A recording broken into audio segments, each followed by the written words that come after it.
de ces partis politiques qui fait que ça ne bouge pas. Et je l'ai dit ailleurs. Mais alors, quelle est de la réforme du système partisan? Non, la réforme du système partisan. Ça donne plus de pouvoir aux partis politiques. On l'a implémenté. On a vu quels sont les écueils de ce système partisan. Non, il y a des insuffisances. Il y a des insuffisances forcément. On lui a demandé pourquoi il n'a pas arrêté le mouvement au B26. Il dit non, il a préféré laisser les gens s'exprimer. On ne peut pas laisser les gens s'exprimer. Parce que le seul qui a joué au garçon, je ne parle d'abord de la mouvance, le seul qui a joué au garçon dans la mouvance, il s'appelle Olivier Boko.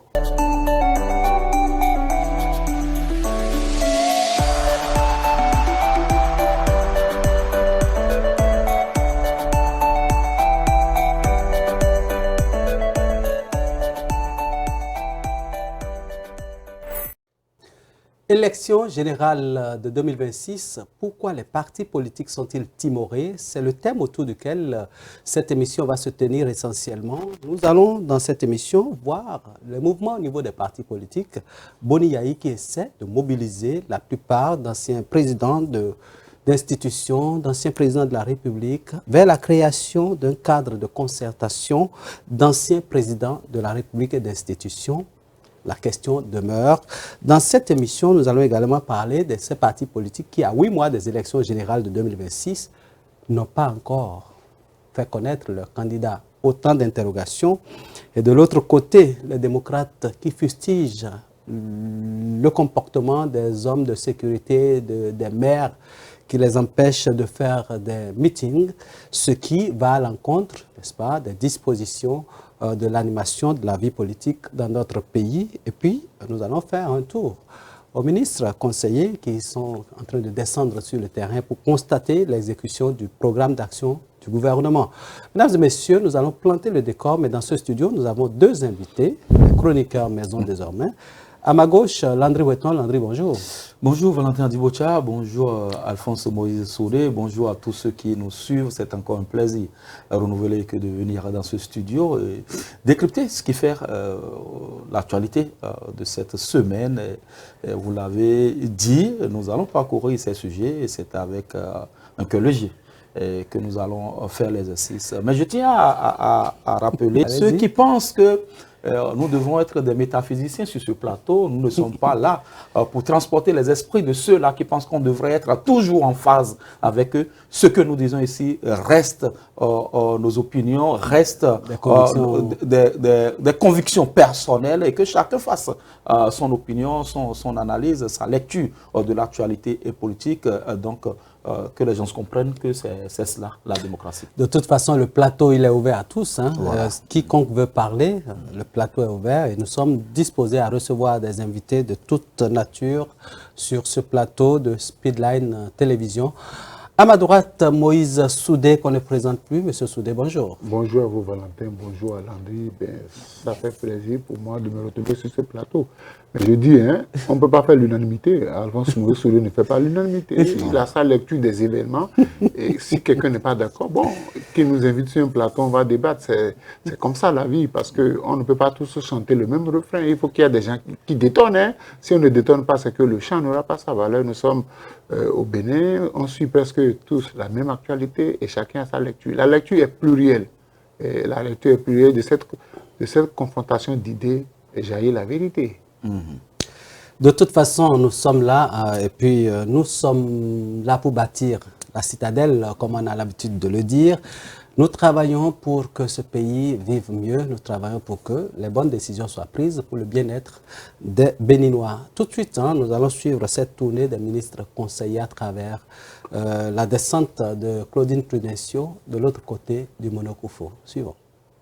Dans le cadre de sa tournée dans les formations sanitaires au Bénin, la ministre conseillère à la santé, Claudine Prudencio, a effectué une visite officielle à l'hôpital sans lit de Koma. Sa délégation a été accueillie par le premier responsable de Koma, le maire Bena Kofi Adanrokbe. L'initiative de la ministre conseillère vise à réaliser dans le secteur de la santé depuis 2016 grâce aux réformes mises en place dans le cadre des programmes 1 et 2 du gouvernement. Le maire de Koma a saisi l'occasion pour saluer les efforts du gouvernement dans sa localité. Bernard Kofi Adanrokbe énumère quelques-unes. Je remercie aujourd'hui devant vous le président Patrice Talon Je remercie également Madame la ministre qui est dans nos locaux aujourd'hui. Je crois que en matière de santé, d'abord vous savez que la santé n'a pas de prix. Je passe encore ce canal pour dire, quand le président Patrice Talon dit, il le fait. Ce n'est pas seulement qu'il le fait, il le fait bien. Ce n'est pas seulement qu'il le fait bien, mais il le fait très bien. Et je crois que les usagers de cette maison sont satisfaits. Satisfaits en ce sens que les césariennes, à commencer par les césariennes aujourd'hui, les femmes applaudissent. Parce qu'avant, c'était des prix exorbitants qu'on leur donnait. Et puis, des gens fuyaient et laissaient même leur colis aujourd'hui ici pour aller se coucher à la maison, pour attendre l'heure de Dieu. Mais après tout, le médecin aussi est à côté. Mais aujourd'hui, les femmes viennent ici à tout bout de champ. Et elles sont satisfaites. Et je peux vous parler également aussi de cette salle-là où nous sommes, cette radio numérique, et qui nous donne une satisfaction aujourd'hui dans la commune de Komé. Je crois que le président a pris à bras le corps ces dossiers et le directeur départemental nous a dit que ce sera installé d'ici peu. À ma grande surprise, j'étais là quand on m'a appelé que bon, ça y est, ça a commencé et puis vous n'aurez plus à aller à Lokossa ou bien à Cotonou ou bien à Porte-Nouveau, que c'est ici. Et voilà, aujourd'hui. Donc, je crois que cette dynamique doit continuer.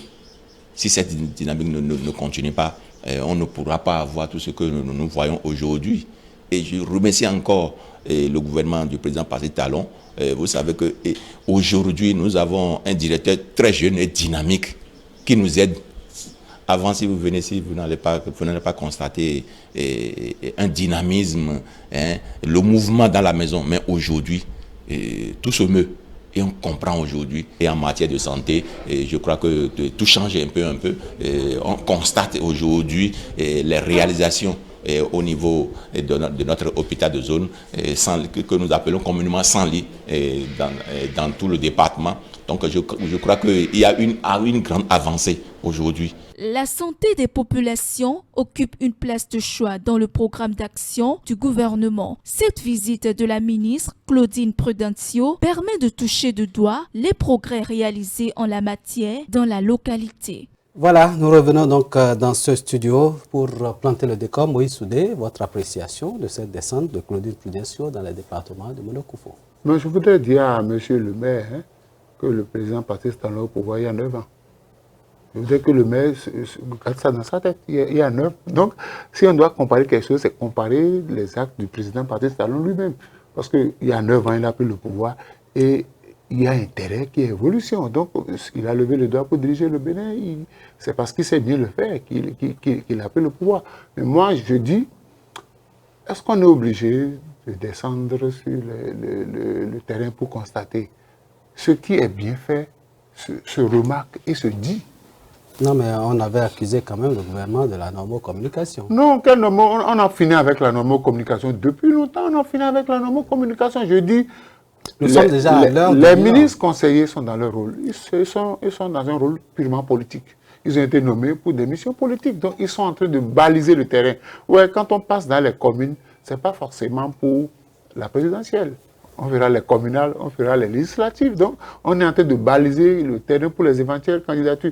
Ce qui est fait et qui est constaté par les Béninois, on le sait. C'est vrai que de 2016 à aujourd'hui, il faut être vraiment de mauvaise foi pour dire qu'il n'y a pas eu d'évolution. Beaucoup de choses ont évolué.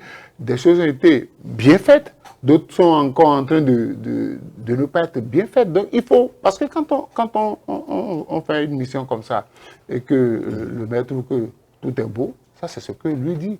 Quand nous autres, on va descendre sur le terrain pour faire la lecture, qui n'est pas une lecture politique, on verra, parce que quand on dit que tout est beau, et qu'après le chef de l'État, parce qu'il faut qu'on observe un peu les Béninois. Ces gens-là sont capables de revenir après le départ du président Patrice Talon pour tenir un discours contraire à ce qu'ils sont en train de dire maintenant. Non, mais il faut reconnaître quand même que l'hôpital... mais j'ai dit, il y a des progrès partout. si vous allez dans les centres de santé, les grands centres de santé, vous allez constater que le plateau technique a été amélioré. Mais il ne faut pas mettre ça à un niveau. Il ne faut pas trop encenser pour dire que ça a été fait. Il a levé la main pour être président de la République. Il a décidé de faire le bonheur de ses compatriotes. On doit l'encourager. Pas que le maire politique. Le train qui vient en retard, qui vient à l'heure n'intéresse personne. C'est quand le train vient en retard que ça pose problème. Patrice Talon est en train de faire ce qu'il doit faire. Donc le maire aussi est dans son rôle. Mais malheureusement, il faut qu'on fasse attention. Moi, j'aurais bien aimé que Madame la ministre conseillère puisse parler parce que c'est elle qui est entourée. C'est elle qui allait constater les réalisations. Le maire, lui, il a juste fait de la politique. Il a accueilli la délégation. Il devait laisser la parole aux techniciens. La ministre est allée forcément avec des techniciens parce qu'elle n'est pas du domaine de la santé, pour que je sache. Donc, elle est partie avec des techniciens qui ont constaté que les choses sont bien faites. Donc, bon, c'est la campagne, on ne peut pas leur en vouloir pour ça. Sacré Moïse Soudé. Landry Weton, sur cette descente de Claudine Prudencio, qu'on a vu très active après le département de l'OME Plateau. Aujourd'hui, depuis la semaine dernière, elle est de l'autre côté du Monokoufo pour constater les progrès réalisés en matière de santé dans ce département-là. Votre avis sur cette descente? Valentin Dibocha, j'ai un peu comme l'impression que vous êtes dans le secret des dieux. Après Ouémé, c'est le Monokoufo. Peut-être que vous nous direz qu'elle sera dans le Borgo à Libori bientôt. D'une façon ou d'une autre, je dis, on ne va pas s'attarder seulement sur la descente de cette ministre conseillère ou ministre conseillère, comme vous voulez, donner tout ce que vous voulez comme dénomination. Et il y a d'autres ministres qui ont fait le même exercice. Absolument. Moi, la question que je me suis posée dans le fond et dans la forme, j'ai un souci. Pour moi, il y a un souci. Vous allez apprécier ce que vous n'avez pas commandité. Bon, c'est vrai, on peut le faire, mais lorsqu'on est à ce niveau de responsabilité, je ne sais pas si les ministres qui sont là actuellement ont définitivement pris la place de ceux qui sont nommés ministres par le chef de l'État. Est-ce que nous avions deux gouvernements ou deux il y a deux portefeuilles pratiquement dans tous les ministères ou dans ces ministères où il y a des conseillers ministres aujourd'hui. Quel est le rôle que jouent les autres ministres qui étaient déjà là avant que ces ministres conseillers ne viennent? Donc je crois que dans la forme, j'ai ce souci-là. Et dans le fond, ben, je ne sais pas. Excusez-moi, je ne voudrais pas ouvrir la boîte de Pandore ici. On nous avait dit, et on a remis ça tout de suite dans la boîte à rumeurs, et que ce n'était pas officiel que le chef de l'État fasse une tournée nationale. Laquelle tournée devrait débuter en avril avant son départ. On est revenu nous dire, c'est vrai, il n'y avait pas une voix officielle qui nous a dit qu'il y aura une telle tournée. Nous avions tous colporté cela et tout le monde, il y a eu une batterie de débats autour de cela. Après, le secrétaire général du gouvernement est revenu à la charge pour dire qu'il n'en est rien du tout. D'accord, ok. Il n'y a pas de problème, on a pris acte. Je voudrais juste savoir, est-ce c'est cette tournée des ministres conseillers qui devrait se faire, et on a pensé un instant que c'est le président de la République qui devrait faire cette tournée. Bref, on prend acte de ce que ce sont les ministres. Est-ce la tournée du président qui a été convertie en tournée? C'est ce que je suis en train de me demander. Peut-être que ceux qui sont dans le secret des dieux comme vous allez peut-être nous dire si c'est cela qui a été reconverti en tournée des ministres conseillers. Mais moi je dis dans le fond, excusez qu'on se dise la vérité. Et tout ça, ça rime à quoi? Les voyants de 2026 sont-ils déjà ouverts pour qu'on constate tout ce déploiement? Parce que lorsqu'un ministre, fut-il conseiller ou ministre, je ne sais pas, comment est-ce qu'on peut appeler les autres? On a un professeur sur ce plateau, professeur Soudé, vous allez peut-être passer le lexique. Les autres ministres, comment est-ce qu'on peut les appeler? Ceux-ci sont des ministres conseillers. Ce sont les membres du gouvernement. Les membres du gouvernement. Oui. Ceux qui sont conseillers ne sont-ils pas membres du gouvernement? Non, ils sont des ministres conseillers. Conseillers. Ils sont dans l'antichambre. Vous avez compris. Vous avez compris quelle est la difficulté que j'ai à repositionner mon lexique lorsque je dois parler de ce sujet. Et donc, bon, bref, comme le dirait l'autre, je ne sais pas à quoi ça rime au fait. Excusez-moi, on est sur un plateau sérieux, on va se dire, et comme le disent les Ivoiriens, on va se dire les vérités. Pour moi, ça ne rime à rien du tout. Ça ne rime à rien du tout. De telles tournées, c'est encore pour engloutir les devises de la République, c'est encore pour engloutir les sous de la République.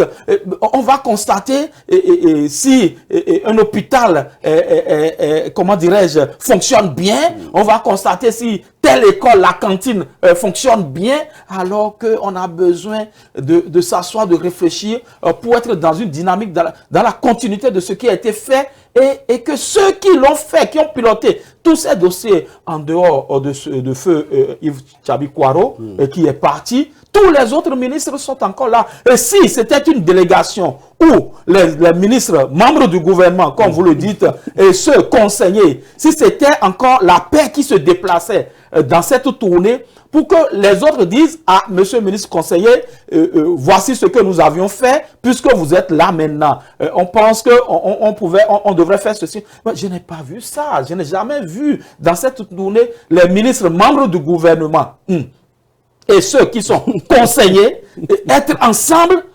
Je ne sais pas si le cahier de charge est différent, si ils ne sont pas dans la même république, si les infrastructures qui ont été érigées sont maintenant, comment dirais-je, à la disposition de ceux qui sont conseillers et les autres ministres membres du gouvernement doivent croiser les bras. Est-ce qu'ils sont venus un peu comme des ministres en contre-expertise par rapport à ce que les autres ont fait? Je ne sais pas. Mais quoi qu'on dise, Monsieur Adibocha, lorsque le ministre se déplace, c'est une abada qui se déplace.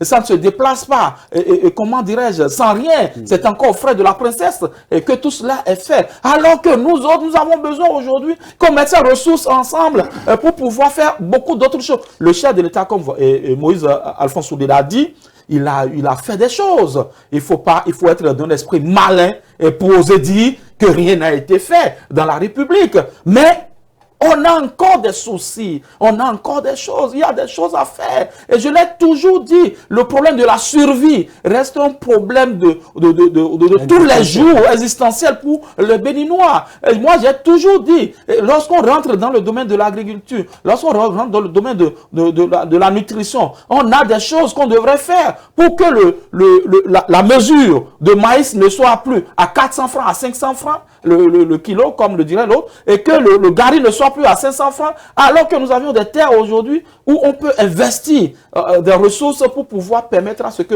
nous puissions avoir ces choses à portée de bras, parce que comme je le dis toujours, un peu de paille et de pain suffirait pour faire le bonheur des Béninois. C'est la thèse des épicuriens, c'est ce que je crois. Je voudrais rassurer Landry. Il y a longtemps que les ministres ont perdu leur autorité. Ah. Vous allez voir, les ministères sont gérés par le biais des agences. Non, mais est-ce que ça... Vous savez... Est-ce que ça fait perdre au ministre? Non? Mais oui. Et demain, le ministre... Vous le voyez encore quelque part. Il y a des agences qui gèrent le ministère, qui gèrent... Les agents ne gèrent pas le ministère. Écoutez, quand on vous prend la plupart des volets techniques, les grands travaux ministères, comment vous appelez? Agence nationale de gratuité de la Césarienne, par exemple. C'est des agences, on a confié les parties techniques aux différentes agences qui pour gérer ça. Le ministre, il est là en tant que ministre du gouvernement, c'est peut-être le chef d'orchestre, mais il y a qu'on a annexé au ministère des agences. Il y en a un peu partout. Parce que le problème, c'est quoi? Mais cela ne fait pas le problème, c'est quoi? Écoutez, j'ai vu ça avec le président Ouadin quand j'étais à Dakar, j'ai fait 2 ans là-bas. Les ministères, les agences étaient plus fortes que les ministres. Oui. Ça se constate sur le terrain. Vous pensez qu'on... Mais ce n'est pas le cas au Bénin. Ah bon? Ils sont allés constater, parce que quand ce sont les agences qui travaillent sur le terrain, ils sont allés constater de visu si les fiches envoyées au chef de l'État sont conformes à ce qui se passe sur le terrain. Mais de toute façon, les ministres... Mais ce qui est sûr, les ministres sont des techniciens, ils sont à l'opérationnel. Les ministres conseillers, ce sont des hommes politiques. Parce que j'ai toujours dit, l'année 2025 est l'année charnière. Parce que, qui vous souviennent, dans ce pays, Soglo a travaillé. Les Béninois, quand ils ont voulu le chasser, ils ont dit, pas vers Minadoua, et on l'a chassé, bien qu'il ait de bonnes réalisations. Il y a eu Boni, des gens qui ont chanté ici, le président dit qu'on va à droite, on va à droite. Ce sont les premiers à avoir vilipendé Boni quand il est parti. Et ces mêmes gens aujourd'hui qui encensent le président Patrice Talon. Dès qu'on va choisir les différents duos, et qui vont constater que leur intérêt ailleurs, c'est les mêmes personnes qui viennent nous dire non, nous on a tenu ce discours-là parce que nous étions à des postes de responsabilité, le droit de réserve. On se connaît dans ce pays-là. Donc je dis... Oui, excusez-moi, vous n'êtes pas gentil. Mais oui, on aurait pu... Moi, quand on va aller faire les contrôles, moi je ne donne pas la parole aux responsables. Il faut donner la parole aux usagers.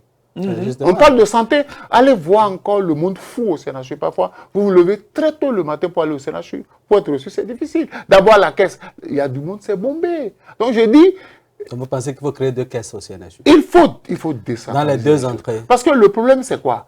La santé, vous savez, on a fermé un certain nombre de cliniques. Vous et moi, beaucoup de Béninois n'allaient pas dans les centres publics parce qu'ils estiment, moi j'ai des griefs contre les centres publics et sur des plateaux, j'ai dénoncé. Parfois, il y a des gens qui vous naguent, c'est-à-dire que le relationnel dans ces centres-là, ça ne marche pas.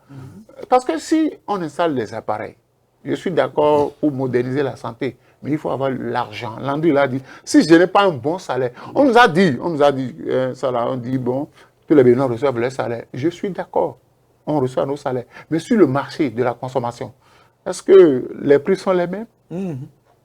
Est-ce qu'aujourd'hui, demander à une femme d'aller au marché avec 200 000, ben, elle revient, elle va vous dire, papa, ça ne suffit pas, il faut compléter. C'est vrai que les salaires vont bien, mais sur le marché de la consommation, les prix ont grimpé. Les gens n'ont pas l'argent pour manger, ils vont se faire soigner. Vous allez faire scanner, ce n'est pas 10 000, ce n'est pas 20 000. Il y a un travail à faire de ce côté. Il y a un travail à faire. Parce que quand vous, le chef de l'État aussi, je me rappelle, il a dit qu'on a mis 1200 milliards dans les routes. Pour passer sur les routes, il faut manger pour avoir la force pour manger. Même si vous revenez sur les propos des Béninois au temps de Soglo. Mais oui, non. Si nous devons bénéficier des infrastructures, il faut que nous soyons en bonne santé. Et pour être en bonne santé, il faut avoir les moyens. Vous savez, quand les médecins prennent leur bic là pour vous faire une ordonnance, bon Dieu de bon sang, vous vous demandez, mais attends, vous avez un arbre dans votre maison qui produit de l'argent. Et c'est sans pitié. Hein? Et c'est sans pitié. Est-ce que le médecin lui regarde ça? Il regarde ce que vous avez. Il regarde le mal que vous avez, mais quand vous remplissez les fiches, vous donnez votre profession. Vous donnez votre profession. Est-ce qu'il doit tenir compte de la profession pour faire son ordonnance? Mais c'est le pouvoir d'achat. Parce que qu'est-ce qui se passe?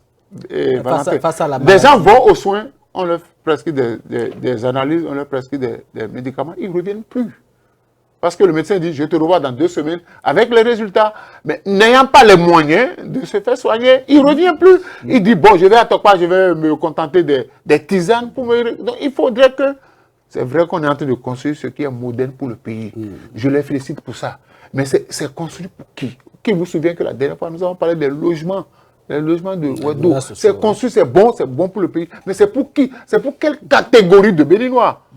Quelle catégorie de Béninois? Le gars, il a les mots de tête, il va à l'hôpital, il dit non, je vais prendre paracétamol, je vais prendre quoi? Il ne sait pas il ne connaît pas la gravité du mal dont il souffre. Mais en fonction de son pouvoir d'achat, il décide de quel médicament il va prendre. C'est ça, moi, on fait les choses, on fait les bonnes choses. C'est vrai, le Bénin est sur l'orbite, le développement, les infrastructures.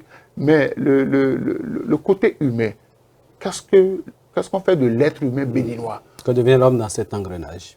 Oui, parce que ça doit être un développement anthropomorphique. On doit mettre l'homme au centre du développement. Si je travaille et que on a fait les routes, les propriétaires ont choisi de leur propre chef d'augmenter le loyer. Tu restes ou tu dégages. Ça, c'est méchant.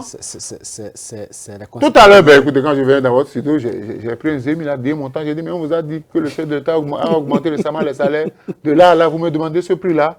Il dit, nous aussi, on va manger. Donc, c'est sur notre... le peu de salaire que je prends là. Et vous fixez les... Il y a d'autres réalités qui intéressent les Béninois. On nous a déjà fait les routes, nous sommes contents. On a fait les écoles, on a fait les centres de santé. Nous-mêmes là. Maintenant, on veut travailler. On veut gagner, on travaille. Il faut qu'on revoie les salaires. Parce que ce côté-là, on va dire oui, le Bénin est développé, le Bénin.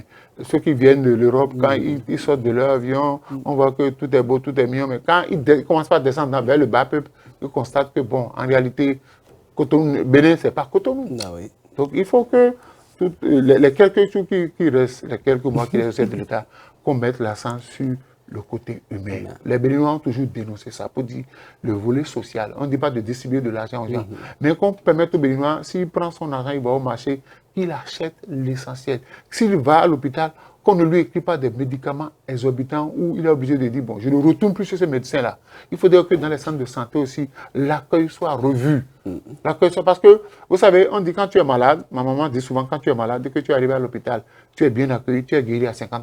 Oui, absolument. Parce que tu es déjà soulagé de ton mal. Absolument. Mais si tu dois aller là-bas, tu vas t'asseoir sur un banc. À 8h, il faut que pratiquement c'est à 11h, 11h30 qu'on vienne te recevoir. Tu es déjà moi avant un compte. Tu es déjà, parce que tu es même déjà fatigué. Quand vous allez voir les vieilles personnes qu'on amène dans des fauteuils roulants qui traînent là, le spécialiste ne vient pas vite, ça pose problème. On a l'infrastructure, mais l'humain, le côté humain, il faut revoir ça, il faut revoir ça. Il y a encore du boulot dans nos hôpitaux. Claudine Prudencio, nous pensons que nous ne sommes pas là pour jeter, n'est-ce pas, le bébé avec l'eau de bain, mais nous sommes là pour aider à toucher du doigt ce qui ne va pas à l'intérieur du pays pour le bonheur, n'est-ce pas, de cette population pour qui le gouvernement travaille, pour qui donc les uns et les autres travaillent. On va passer au sujet essentiel de cette émission, élection générale de 2026, les partis politiques timorés. Qu'est-ce qui peut justifier, Landry Weton, que jusque-là, nous sommes à moins d'un an, pratiquement à 10 mois des élections, mais on ne voit rien poindre à l'horizon au niveau des partis politiques, à part ceux qui crient, on nous empêche de faire les marches pendant que peut-être d'autres marchent, ou d'autres font les meetings. Landry Weton, à 8 mois, est-ce que vous êtes dans le secret des dieux? Non, je ne suis pas dans le secret des dieux. Moi, je suis pas dans le secret des dieux. Que se passe-t-il? Il se passe que les partis politiques sont timorés, comme vous l'avez dit. Peut-être à 2 semaines des élections, ils seront toujours timorés. Mais ils ont l'obligation de faire connaître le candidat. C'est dommage qu'on se retrouve dans cet environnement aujourd'hui. Dans les pays qui ont expérimenté la démocratie, et qui l'ont implémentée et qui ont su trouver les paradigmes qu'il faut pour pouvoir conduire cette démocratie à des niveaux de développement. Je crois que ceux-là pourront vous dire que nous ne sommes pas en phase avec ce qui doit être normalement. À plus d'un an, on a vu comment Donald Trump, encore que les États-Unis, c'est la plus vieille démocratie, c'est plus de 200 ans de démocratie, et c'est une référence aujourd'hui, quoi qu'on dise. Donald Trump s'est annoncé. On a vu comment les partis, les grands ensembles dans ce pays-là se sont mis en branle pour commencer par préparer un éventuel retour au pouvoir de Donald Trump, ce qui a été est vrai. Et donc, lorsqu'on se retrouve dans cet environnement où on ne sent rien bouger, que ce soit au sein des partis de la mouvance présidentielle, l'Union progressiste, le Renouveau, et le Bloc républicain, que ce soit du côté aussi des démocrates, on ne sent rien bouger. On nous a annoncé qu'à partir de mai, qu'on nous laisserait découvrir ces duos ou ces différents candidats qui vont porter le flambeau de ces partis politiques. Mais encore que là, je suis très sceptique sur la question. Parce que je dis, aucune loi n'obligerait ces partis politiques à rester dans ce timing. Déjà qu'ils sont très en retard par rapport à l'animation de la vie politique. Lorsque on sait que dans quelques semaines, on se retrouverait en 2026, moi je dis, qu'est-ce qui fait que ça ne bouge pas au sein de ces partis politiques? C'est encore l'organisation, c'est la dynamique au sein de ces partis politiques qui fait que ça ne bouge pas. Et je l'ai dit ailleurs. Mais alors, que peut-on de la réforme du système partisan? Non, la réforme du système partisan, ça donne plus de pouvoir aux partis politiques. On l'a implémenté. On a vu quels sont les écueils de ce système partisan. Non, il y a des insuffisances. Il y a des insuffisances, forcément. On l'a implémenté, on a vu que ça... Il y a des choses à corriger. Le débat à l'interne, et je ne voudrais pas revenir sur ce débat presque houleux que nous avions eu sur ce plateau entre Moïse Soudé et moi, lorsqu'il s'agissait du cas entre griffes du président, de l'emblématique président du PRD, Adrien Mbedi. Pourquoi deux poids, deux mesures au sein de même parti politique? Pourquoi ne peut-on pas le sanctionner alors qu'il a mis les pieds dans les assiettes et d'autres ont été sanctionnés pour peu? Donc, je dis, il y a une dynamique au sein des partis politiques qui ne permettent pas une saine émulation, un sain débat pour qu'on en arrive là. Parce que, vous voyez, avant d'en arriver aux primaires, parce que c'est ça on fait le vrai débat, les primaires au sein des partis politiques pour sortir sortir les duos, pour sortir les tandems, pour sortir les candidats représentatifs. Mais moi, je dis, quelle est la différence entre un leader politique et un manager? Ou quelqu'un qui est riche au sein d'un parti politique, mais qui n'a pas le leader, qui n'a pas le leadership au sein de ce parti politique. Donc, je dis, qui doit-on choisir?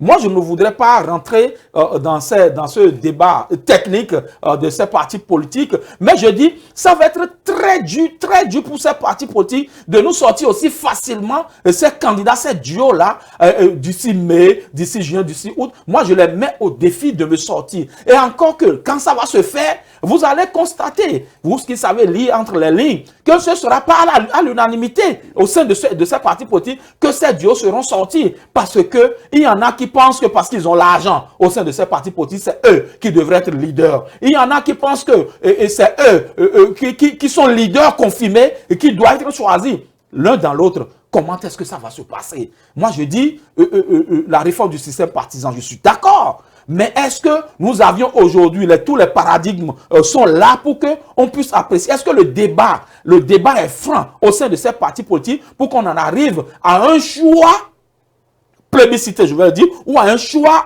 qui rencontre consensuel au sein de ces partis? Parce que c'est d'abord ça. Parce que si tout le monde est, même c'est vrai que tout le monde ne peut pas être d'accord, mais que la majorité soit d'accord sur le choix qui sera fait. Lorsque vous rentrez, on se remémore un peu les élections présidentielles de 2021. Il y a eu cette question de financement de la campagne présidentielle. Et on a dit, tel n'a pas l'argent, alors qu'il a le leadership. Il fallait trouver un autre candidat. Et bon, suivez mon regard, vous avez vu jusqu'où nous sommes allés. Et donc, est-ce qu'on a pu régler ces problèmes à la base pour nous obliger à aller à des primaires, et choisir des candidats, faire des élections à l'interne, et faire de ceci? Moi, je crois que si ça se fait, je vais applaudir ces partis politiques qui vont pouvoir se sortir d'affaires. Mais je dis, je suis très sceptique parce que le débat à l'interne est un débat déjà biaisé et ça va être compliqué pour qu'on puisse nous sortir. On va nous sortir peut-être des duos comme on en a vu en 2021. Vous en savez quelque chose, des duos qui représentaient pratiquement rien du tout au pourcentage. C'est quand même des duos. Non, c'est des duos parce que le code a été corsé cette fois-ci. Ça ne va pas être facile. Voilà. Et donc, je dis, l'un à l'autre, le débat reste ouvert pour ces primaires au sein de ces partis politiques. Tel n'est peut-être pas l'avis d'Alphonse Moïse Souré. Pourquoi vous titillez, Soudé? Moïse Soudé, nous sommes à 8 mois des élections présidentielles, 8 ou 10 mois maximum, et jusque-là, il n'y a pas l'ombre d'un candidat, alors que nous sommes dans la réforme du système partisan qui a voulu quand même donner assez d'énergie aux partis politiques pour choisir qui sera leur représentant. Je crois que vous ne verrez plus ça. Pourquoi? Personne n'osera plus lever le doigt pour dire qu'il est candidat. Oui, le sort de... Moi, j'ai relu l'interview du chef de l'État. Quand il rapportait les propos de son ami Olivier Bokor. Il a dit, laissez les gens que... On lui a demandé pourquoi il n'a pas arrêté le mouvement au B26. Il dit non, il a préféré laisser les gens s'exprimer. On ne peut pas laisser les gens s'exprimer. Parce que le seul qui a joué au garçon, je ne parle d'abord de la mouvance, le seul qui a joué au garçon dans la mouvance, il s'appelle Olivier Bokor. C'est-à-dire que c'est lui qui a mis en place un mécanisme pour se faire désigner candidat à la présidentielle de 2026. Ne nous trompons pas les mots. Il a bougé la forêt. Il a bougé la forêt. Mais on a vu les conséquences. Donc aujourd'hui, il n'y a plus garçon au niveau de la mouvance pour lever la tête pour dire qu'il sera candidat. Moi, écoutez, on est au pays, on se connaît. Aujourd'hui, dans la mouvance, il y a des noms qui circulent, mais eux-mêmes... Écoutez, la première fois quand on a sorti une information comme quoi Djobeno a dit malgré tout il sera candidat, vous avez vu ce qui s'est passé par la suite. Il a renoncé, il a fait une sortie politique pour dire qu'il n'a jamais dit ça. Quand un jeune homme à Parakou a fabriqué des affiches pour lancer la candidature de Wadaïm, il s'est retrouvé en tôle. Donc, on dit...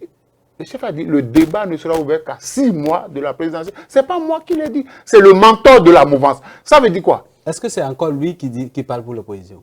Non, je parle d'abord de la mouvance. Donc aujourd'hui, tout le monde a peur de se faire écraser. normalement, on devait permettre... N'est-ce pas la discipline de groupe, peut-être? Non. Dans un parti politique, il y a plusieurs ambitions qui sont nourries.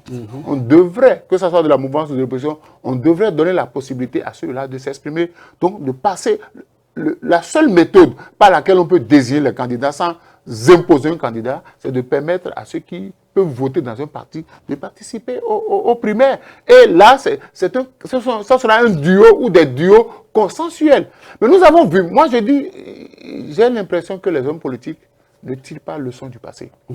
Et je vais vous faire quelques exemples. Vous voyez, sous Boni, par exemple, Boni Yayi, on a entendu que les partisans, les membres du FCB voulaient de Abiola.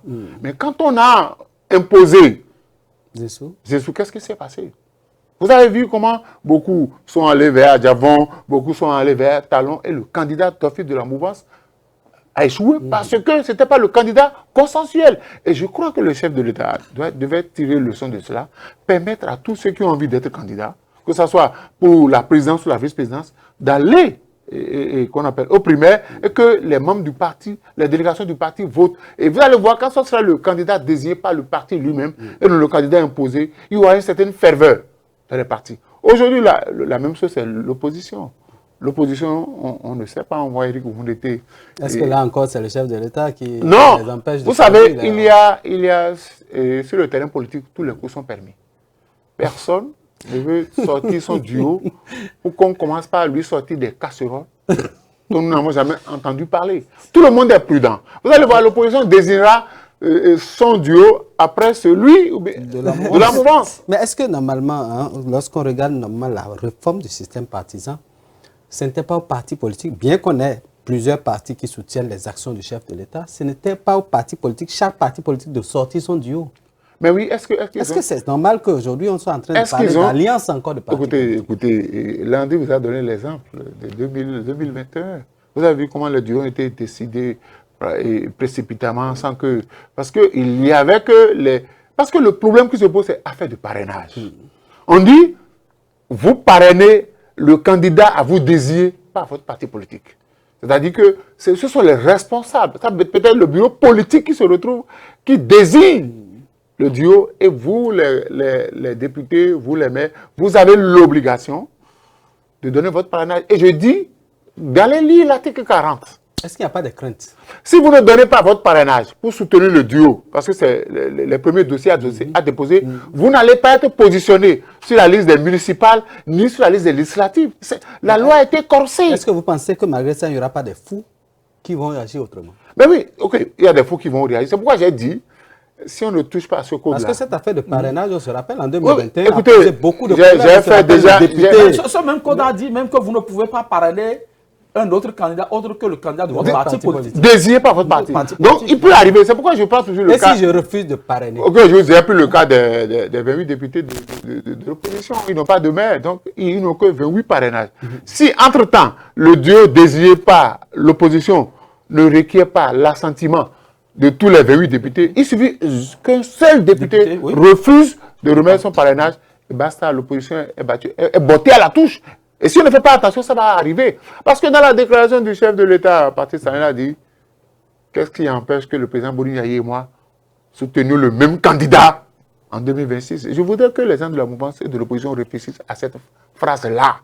Est-ce que là encore, ce n'est pas une façon de fragiliser les partis politiques? Parce que là, vous avez soutenu quelqu'un pendant 10 ans et que vers la fin de son mandat, il vous dit que lui, c'est possible. C'est-à-dire rien n'exclut qu'il s'entende avec le patron de l'opposition pour choisir un duo présidentiel.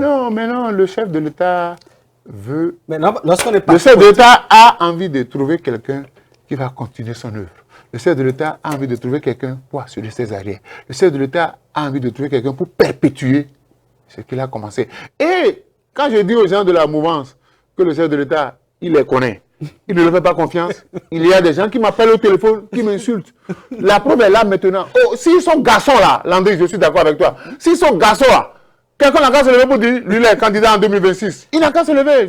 Je parle du professeur, du professeur Djogbenou, qui est président du parti politique. Il n'a pas dit, théoriquement, il doit être candidat. Je parle du ministre Wada, s'ils sont garçons là, qu'ils disent qu'il veut être candidat. Non, mais pour montrer qu'on est garçon, est-ce qu'on a besoin de dire qu'on est candidat? Ah oui, en politique. Puisque tout le monde chante, tout le monde. Non, quand je dis qu'on est garçon là, c'est-à-dire qu'il faut s'exprimer à visage découvert. Il faut dire son ambition à visage découvert pour voir d'abord au sein de votre parti. Est-ce que ça va emporter l'assentiment? Mais ceux qui ont tenté, on sait ce qui est. Mais c'est ce que je dis, c'est pourquoi je dis que si son garçon qui le fasse, on va les griller. Mais là, sur cet aspect, moi, Landry Weton, j'ai un problème. Est-ce que normalement, lorsqu'on appartient à une formation politique et qu'on est à moins d'1 an des élections, on ne peut pas quand même commencer par donner du temps pour dire ses ambitions au sein de la formation politique? Oui, donner du temps pour dire ce que l'on ressent, je ne suis pas contre. Quand est-ce que les partis politiques vont vous donner la main pour vous exprimer? Non, c'est déjà, c'est sur quel fondement sommes-nous partis lorsqu'on a décidé de créer ces ensembles politiques, ces entités politiques? Comment est-ce que les adhésions ont été faites? Sans conviction. Je ne voudrais pas le dire. Quelle est la structuration? On nous dira qu'il y a des bureaux politiques nationaux, il y aura des sections, il y a des ceci, il y a des ça. Mais au-delà de tout ça, comment est-ce qu'on anime la vie politique à l'intérieur de ces partis politiques, les assises foraines? Comment est-ce que cela se fait aujourd'hui au sein de ces partis? Quelle est la dynamique dans laquelle on se retrouve pour que quelqu'un ose, comme l'a dit Moïse Soudé, jouer au garçon pour dire « moi je veux être candidat pour les prochaines élections présidentielles ». Donc je crois que c'est déjà, la machine est enrhumée. À l'interne même de ces partis politiques, la machine est enrhumée. Et donc, tant qu'on ne va pas régler ces problèmes, c'est pour ça que j'ai dit, on ne maîtrise pas encore tous les paradigmes. Et lorsque moi, il dit, c'est à 6 mois, c'est là encore le piège qui nous guette, parce que celui qui sera candidat pour la présidentielle ou le duo, on a dit que ce duo devrait être dans des prédispositions pour pouvoir être porté. C'est-à-dire, on doit pouvoir résider sur le territoire et faire un certain nombre de choses. Et donc, je dis, mais si c'est à 6 mois ou après 6 mois qu'on va désigner celui-là, je ne sais pas par quelle alchimie cela se fera. Encore que Landry, le chef de l'État a dit, il n'est pas de gens à promouvoir. Les gens de sa famille, les gens de son clan, ni ses amis. Alors c'est qui alors? D'une façon ou d'une autre, il avait déjà annoncé le ton dès les premières heures de sa prise de pouvoir, et que même si la compétence se retrouve au sein de l'opposition, qu'il ira chercher cette compétence. Il ne faut pas qu'on oublie. D'où il doit soutenir, d'où il pourrait soutenir la même candidature que pour y en 2026. Nous sommes en politique. Et en politique, il n'y a pas de guerre à l'infini, comme le dirait l'autre. En politique, les lignes bougent. Et lorsque je me retrouve aujourd'hui à être un adversaire pour toi, et si nos intérêts convergent, on peut se retrouver dans un deal. Quel est le deal que les deux ont aujourd'hui? Moi, je ne peux pas le dire. Est-ce qu'il peut arriver un schéma dans lequel les partis de la mouvance vont s'asseoir pour décrypter cette interview accordée à Jeune Afrique, pour voir un peu qu'est-ce que le monsieur veut dire? Qu'est-ce que moi, je voudrais, avant de laisser la main à Moïse qui brûle. Est-ce que ça fait parce que moi, je m'attendais à ce que les partis politiques s'asseyent. On va faire sérieux. Et avant d'en arriver même aux partis politiques, ces ténors, ces hommes politiques qui sont à l'intérieur de ces partis politiques qui animent la vie politique de notre pays, combien sont-ils à avoir des cellules d'analyse au sein de leur organisation? On a des députés qui n'ont pas de cellules d'analyse, qui n'ont pas de cabinet, qui n'ont rien, et qui sont là juste à faire l'aller-retour, à juste venir en plénière. Et, attendez, il faut qu'on soit sérieux. C'est de ça que je parle. Avant, pour décrypter un discours ou pour décrypter une interview du genre, ben, écoutez, les mots étaient placés à leur place pour que vous puissiez décrypter. Il ne prononce pas un mot au hasard. Comme le dirait l'autre, c'est quelqu'un qui a un QI un peu au-dessus de la normale. C'est quelqu'un qui ne raconte pas des idées aussi lorsqu'il s'agit des choses très sérieuses. Et dans ce cas, il a dit des choses. Et je dis, mais vous passerez 360 jours ou 365 jours à décrypter cette interview. Si vous êtes intelligent, vous allez trouver le nœud. Vous allez trouver la clé dans tout ce qu'il a dit. Mais si vous voulez surfer sur ce qu'il a dit, vous allez passer à côté. Et puis, comme Moïse l'a dit, c'est un érudit aussi. Il est peut-être en train de donner aujourd'hui sur ce plateau la clé à ces gens-là qui sont autour du chef de l'État pour qu'ils comprennent que les enjeux ne sont plus forcément à leur niveau ne sont plus les mêmes pour eux. Et que l'autre, il est déjà peut-être dans un autre schéma afin de pouvoir continuer dans la dynamique de ce qu'il a. Si celui qui doit continuer cette dynamique-là se retrouve au sein des démocrates, je vous rassure que le chef de n'aura pas foi aux yeux pour aller chercher ce candidat-là. L'interview, je l'ai photocopié. J'ai lu. Il a fini avec la mouvance. Voilà. Le chef de l'État a fini avec eux. Ne faites pas peur à non, si vous lisez le discours. Mais écoutez, c'est sa famille politique. Oui. C'est son clan. Oui. Il ne leur fait pas confiance, donc il ne peut pas leur confier. Non, écoutez, le président Patrice Talon, vous savez pourquoi je le respecte? Il réfléchit très rapidement. Oui, voilà le président de la République qui a pratiqué des gens pendant 9 ans. Quand il est pas seulement pendant 9 ans. Non, je vous donne c'est des gens qu'il a pratiqué depuis des années. J'en viendrai. Donc, il les a sous-pesés. Quand il prend Tantampion, il vous dira ce que Tantampion vaut. Il connaît les points forts et les points faibles. Et j'ai dit et je répète sur ce plateau, le seul garçon qui pouvait lui tenir tête s'appelle Olivier Bokor. C'était le seul qui pouvait... Lisez l'interview. Il dit, je lui ai donné tous les pouvoirs. Un ami qui est devenu un monstre. C'est-à-dire que si je ne le freine pas, il m'écrase. Mais s'il a pu facilement écraser son ami, ben les autres, c'est des mouches. Il n'a qu'à lire l'interview. Quelqu'un a dit, c'est le discours d'Adi. Vous savez quoi? Interview, c'est pas brut. C'est quoi? On a élagué des choses, on a nettoyé. Donc, je voudrais que les hommes politiques de la mouvance s'asseyent et lisent les 22 pages de Jeune Afrique. Ils vont comprendre le chef de l'État. Et parce que le président Patrice Talon, il ne parle pas en l'air. Il ne parle pas en l'air et ses réponses sont mesurées. Donc, il sait déjà, lui, il a déjà son duo pour 2026. Et je suis d'accord avec Landry, le chef de l'État. Je préfère m'associer à mon ennemi que de choisir un ami qui peut constituer pour moi du jour au lendemain un traître. Et il a dit, j'ai dit, mais qu'est-ce que le chef de l'État, quel est le message qu'il envoie à la mouvance en disant, qu'est-ce qui empêcherait le président Boniaï et moi de soutenir le même candidat en 2026? Ça veut dire qu'il y a possibilité. L'énigme est là. Si l'énigme est là, si les gens de la mouvance et de l'opposition ne peuvent pas comprendre, nous, on a déjà compris, on a déjà analysé. À eux d'aller lire. Il ne faut pas lire avec le regard de partisan. Il faut lire avec un œil neutre. Parce que vous êtes homme politique. Vous savez, il y a beaucoup qui sont déjà déçus. Je crois que au lendemain de l'interview, vous avez vu, les gens ont fermé leur clapet. Ils ne peuvent pas revenir. Aucun d'eux ne peut s'asseoir pour décortiquer l'interview du chef de l'État. Mais déjà, à l'Assemblée nationale, il a donné le ton. Quand il parlait, on avait cru qu'il s'adressait à l'opposition, mais vous avez dit ça. Mais oui. Il a plus parlé à Jean. Il a fini avec ses amis de la mouvance parce qu'il ne leur fait plus certainement confiance. Voilà, on va continuer dans cette émission. Boniaï, qui a commencé par réveiller les vieux loups.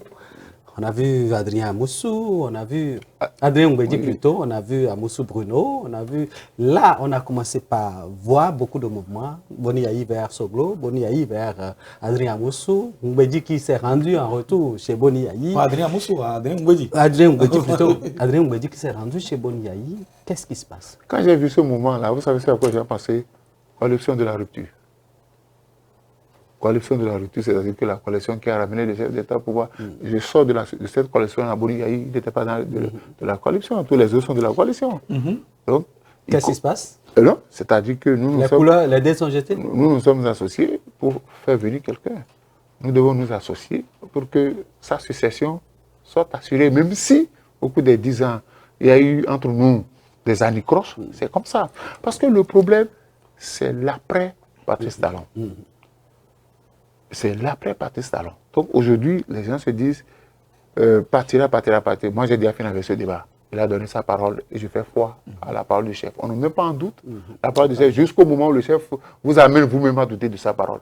Donc, ces messieurs-là se retrouvent parce que véritablement, l'opposition a besoin de désigner un bon duo. Ne nous trompons pas. L'opposition a besoin de désigner un bon duo. Mais le ciel était que le ciel se présente.